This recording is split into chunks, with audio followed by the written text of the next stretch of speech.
Umekubali. Kwa kuna gete hii ya kufa yule mbute. Ndio lishaisha wapange. Haina ishi. Sema sasa alipompa hizi mbili mwenyewe ndio ikawa game. Bana najua singesha. Sababu unajua anamvuta yule pale ili asije. Maliza tucheze na wewe. Nashukuru mpaka sasa kwa jinsi tulivyomaliza michezo salama, na nimebahatika kupata nafasi ya kwa mshindi wa mwanzo. Bao lilikuwa lina changamoto zake, na changamoto zake ni za kawaida naweza kusema, kwa sababu tumezizoea. Kwa hiyo nashukuru kwa ushirikiano wote wa wenzangu ambao tumepata kufanikisha jambo hili, kwa sababu tumekuja ni sehemu ya kazi, kwa hiyo tumetekeleza kazi kama inavyotakiwa kazi.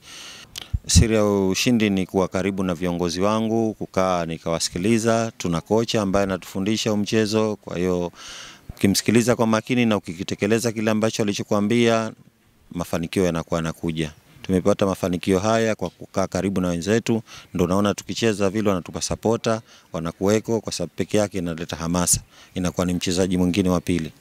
Maboresho ambayo tunafanya sasa hivi ni kutafuta timu. So kwa mchezaji mmoja ni kutafuta timu, na mpaka sasa hivi tumepata timu. Kama ndio unavyoona kule, tumepata mchezaji wa kike na tumepata wachezaji wengine wa kiume. Ni kuwapa mazoezi, kwa sababu kama nitazarurika wao wataendelea, na vile vile inawezekana wao wakawa bora kuliko mie wakashiriki wao. Namshukuru Mwenyezi Mungu ameniwezesha kutetea kikombe changu, kwa sababu mashindano ya mwaka juzi nilikuwa mshindi pia. Kwa hiyo na mwaka huu nimeshukuru Mungu kwa sababu nimekuwa mshindi wa kwanza wanawake draft.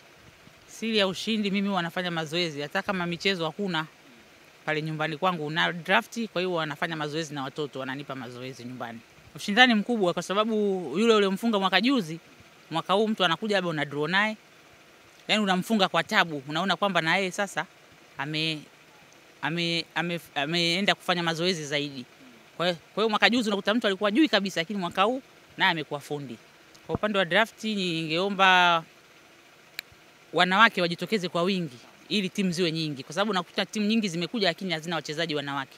Na hii michezo inazidi kukua, inavyozidi kukua ndio unakuta watu wanaenda kushiriki mpaka michezo mikubwa ya Shimuta. Kwa hiyo wanawake wajitokeze kwa wingi kucheza mchezo wa draft.